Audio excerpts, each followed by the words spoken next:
2025 চনত ডিগ্ৰী বা স্নাতক পৰীক্ষা পাছ কৰিছে তেওঁলোকে যাতে ভৱিষ্যত জীৱনৰ প্ৰতি বাবে সাজু হ'ব পাৰে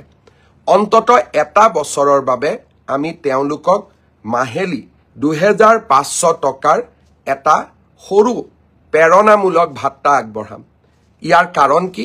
ডিগ্ৰী পাছ কৰাৰ পিছত দেউতা মাক টকা খুজিবৰ বাবে আমি ভাল নাপাওঁ কিন্তু লগে লগে চাকৰি এটাও নাপাওঁ এটা বছৰ নিজক প্ৰস্তুত কৰিবৰ বাবে লাগে এই নতুন আঁচনিখন আমি যোৱা 1 তাৰিখে আৰম্ভ কৰিছো পোৰ্টেল খোলা আছে 2025 চনত স্নাতক ডিগ্ৰী উত্তীৰ্ণ হোৱা অসমৰ গভৰ্ণমেণ্ট বিশ্ববিদ্যালয়ৰ পৰা স্নাতক ডিগ্ৰীত উত্তীৰ্ণ হোৱা সকলো যুৱক যুৱতীয়ে মুখ্যমন্ত্ৰীৰ জীৱন প্ৰেৰণা আঁচনিখনৰ বাবে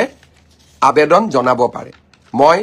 আমাৰ যুৱক যুৱতীসকলক এই আঁচনিখনত আবেদন জনাবৰ বাবে আহ্বান জনাম শ্ৰদ্ধাৰ ৰাইজ বহুদিনৰ পৰা আলোচনা কৰি আছিলো যে নৰেন্দ্ৰ মোদী ডাঙৰীয়াই আমাক বিনামূলীয়া চাউল দিয়ে আমি অৰুণোদয় আঁচনি দিওঁ আৰু মোদী ডাঙৰীয়াই আমাক বছৰত 5 লাখ টকালৈকে বিনামূলীয়া চিকিৎসা গ্ৰহণৰ সুবিধা দিয়ে ইয়াৰ লগতে মই ঘোষণা কৰিছিলো যে সুলভ মূল্যত আমি অসমৰ ৰাইজক দালি নিমখ আৰু চেনিও ৰেচন কাৰ্ডৰ জৰিয়তে আগবঢ়াম বৰ্তমান এই তিনিওটা সামগ্ৰী দালি 1 কেজি নিমখ 1 কেজি চেনি 1 কেজি অহা 10 তাৰিখৰ পৰা আমি সৰ্বমুঠ 117 টকাত ৰাইজৰ বাবে আগবঢ়াই দিম কিন্তু 1 জানুৱাৰীৰ পৰা মাত্ৰ 100 টকাতে আমি ৰাইজক 1 কেজি চেনি 1 কেজি দালি আৰু 1 কেজি নিমখ আমি আগবঢ়াম এই সুন্দৰ আঁচনিটো অহা 10 নৱেম্বৰ তাৰিখে আমি আৰম্ভ কৰিম বহুতে মোক জুকায়ো মিঠাতেল বুলিও জুকালে কিবা বুলিও জিকালে কিন্তু হ'ব 9 তাৰিখে আকৌ এবাৰ মই কৈছো যে 9 তাৰিখে আমি প্ৰাথমিক বিদ্যালয়ৰ শিক্ষক শিক্ষয়িত্ৰীসকলক নিয়োগ পত্ৰ প্ৰদান কৰিম তাৰ পিছতে আমি নৱেম্বৰ মাহৰ ভিতৰতে পুলিচ কনিষ্টবলসকলক নিযুক্তি দিয়াৰ ব্যৱস্থা কৰিম পুলিচ কনিষ্টবলসকলক নিযুক্তি দিয়াৰ পিছদিনাখনেই আমি অন্তত আৰু 4000 আৰক্ষী পদৰ বাবে আবেদন পত্ৰও আহ্বান কৰিম অৰ্থাৎ নিযুক্তিৰ পৰম্পৰা আমি চলাই ৰাখিম যাতে অসমৰ যুৱক যুৱতী কেতিয়াও আশাহত হ'ব নালাগে এডিআৰই তৃতীয় বৰ্গ আৰু চতুৰ্থ বৰ্গ এই পৰীক্ষাৰ এটা প্ৰক্ৰিয়া আছে ৰিজাল্ট দিয়াৰ পিছত আমি লটাৰী বা ৰেণ্ডমাইজেশ্যনৰ জৰিয়তে ডিপাৰ্টমেণ্টসমূহ আবণ্টন কৰিব লাগে ডিপাৰ্টমেণ্টসমূহ আবণ্টন কৰাৰ পিছত ডাইৰেক্টৰেটবিলাক আবণ্টন কৰিব লাগিব আৰু ডাইৰেক্টৰেটবিলাক আবণ্টন হোৱাৰ পিছত আমি তেওঁলোকক ইণ্ডিভিজুৱেল পোষ্টিং দিব লাগিব এই প্ৰক্ৰিয়াটোত 30টা দিনৰ প্ৰয়োজন হয় মই আগতে কৈছো যোৱা মাহত আমি কোনেও কাম কৰিব পৰা নাছিলো মই চেষ্টা কৰিছো নৱেম্বৰৰ শেষত নহলে ডিসেম্বৰৰ প্ৰথম ভাগতে এডিআৰইৰ চতুৰ্থ আৰু তৃতীয় বৰ্গৰ আমি নিযুক্তি পত্ৰসমূহ বিতৰণ কৰিম প্ৰক্ৰিয়াটো চলি আছে প্ৰক্ৰিয়াটো চলিব দিয়ক কাৰণ এই প্ৰক্ৰিয়াটো স্বচ্ছ হোৱাৰ প্ৰয়োজনীয়তা আছে ইয়াৰ এইখিনি সময়ৰ মাজতে আমি পোষ্ট গ্ৰেজুৱেট আৰু গ্ৰেজুৱেট টিচাৰৰো নিযুক্তিৰ কাম হাতত লম আপোনালোকে দিয়া অপচন অনুসৰি আপোনালোকক যাতে আমি নিযুক্তি দিব পাৰো তাৰ বাবে শিক্ষা বিভাগে ইতিমধ্যে কাম হাতত লৈছে মই খুব সোনকালে আপোনালোকক নিযুক্তিৰ তাৰিখটো জনাম স্বাস্থ্য বিভাগৰ নিযুক্তিও এই মাহতে আমি প্ৰদান কৰিম চাহ বাগিচাৰ সমাজখনৰ বাবে আমি 3% এইবাৰ চৰকাৰী চাকৰিত আৰক্ষণ কৰিছিলো গোটেই কেটা নিযুক্তি দিয়াৰ পিছত আমি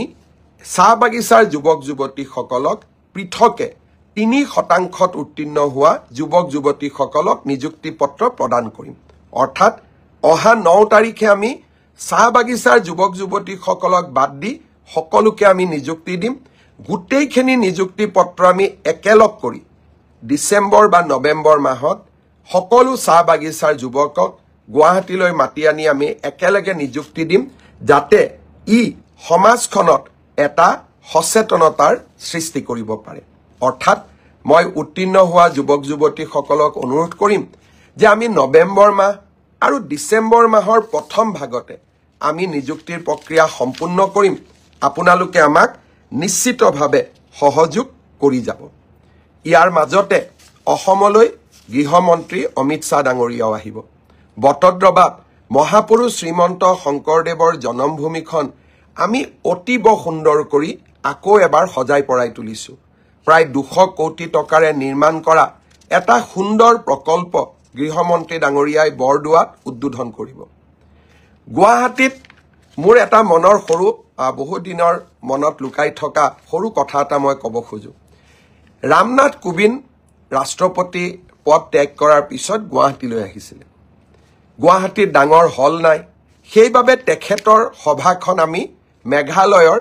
USTM ইউনিভাৰ্চিটিত ৰাখিছিলোঁ। অডিটৰিয়ামটো ডাঙৰ আছিলে, প্ৰায় 3000 ছাত্ৰ ছাত্ৰী ধৰিব পাৰে। মোৰ মনত সিদিনাখনে মই এটা প্ৰস্তাৱ লৈছিলোঁ যে আমি আগলৈ USTMত নাযাওঁ, গুৱাহাটীতে আমি এটা সুন্দৰ প্ৰেক্ষাগৃহ নিৰ্মাণ কৰিম। আজি আপোনালোকক জনাবলৈ পাই মই আনন্দিত যে 5000 মানুহে একেলগে বহি অনুষ্ঠান উপভোগ কৰিব পৰা আমি এটা সুন্দৰ প্ৰেক্ষাগৃহ, যি পূৰ্ব ভাৰতত ক'তো নাই, অসমত আমি গুৱাহাটীত নিৰ্মাণ কৰি উলিয়াইছোঁ। সেই প্ৰকল্পটো জ্যোতি বিষ্ণুৰ নামেৰে আমি উৎসৰ্গা কৰিছোঁ। গৃহমন্ত্ৰী ডাঙৰীয়াই তাৰো শুভ উদ্বোধন কৰিব। ইয়াৰ মাজতে আপোনালোকে ভাল ভাল খবৰবোৰ পায়ে আছে। আজি বোলে কালি কাজিৰঙাত এলিভেটেড কৰিডৰ, কালি বোলে পলাশবাৰীত নতুন IIM। এই ধৰণৰ ভাল খবৰবিলাক আমালৈ আহি থাকিব আৰু মই খবৰবিলাক আপোনালোকলৈকে দি যাম, কাৰণ মই আশা ভৰা এখন অসমৰ সপোনবিলাক আপোনালোকৰ মাজত বিলাব খোজো। আৰু অকল সপোনেই নহয়,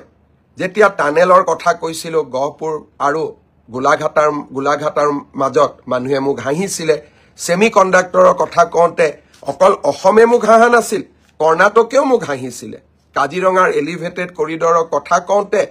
তেতিয়াও হাঁহিছিলে। কিন্তু মোক কৰা উপলুঙাবিলাকে মোক অদ্ভুত সাহস দিয়ে আৰু কিবা এটা নতুন কৰি দেখুৱাবৰ বাবে মোৰ মনত সংকল্পৰ সৃষ্টি কৰে। সেইবাবে মই অকল সপোনেই নেদেখুৱাওঁ, সপোনক পম খেদি সপোন বাস্তৱত ৰূপায়ণ কৰাৰ বাবে প্ৰচেষ্টাও কৰোঁ। আৰু বহু পৰিমাণে অসমৰ ৰাইজৰ আশীৰ্বাদত আৰু নেদেখাজনৰ আশীৰ্বাদত সফলো হওঁ আৰু সফল হৈ থাকিম, কাৰণ আপোনালোকৰ আশীৰ্বাদ সদায় মোৰ শিৰত আছে। বহুতে ভাবিছিল উচ্ছেদ বন্ধ হৈ যাব নেকি। হিমন্ত বিশ্ব শৰ্মাৰ ওপৰত আমি ইমান দবাও আনিছোঁ, আমি তেওঁক মানসিকভাৱে ইমান ব্যতিব্যস্ত কৰি দিছোঁ, উচ্ছেদ কৰাৰ তেওঁৰ আৰু সাহস নাথাকিব। চিন্তা কৰাটো ভুল নাছিল, নেপাল বনোৱাৰ ষড়যন্ত্ৰটোও ভুল নাছিল। কিন্তু আপোনালোকক মই জনাব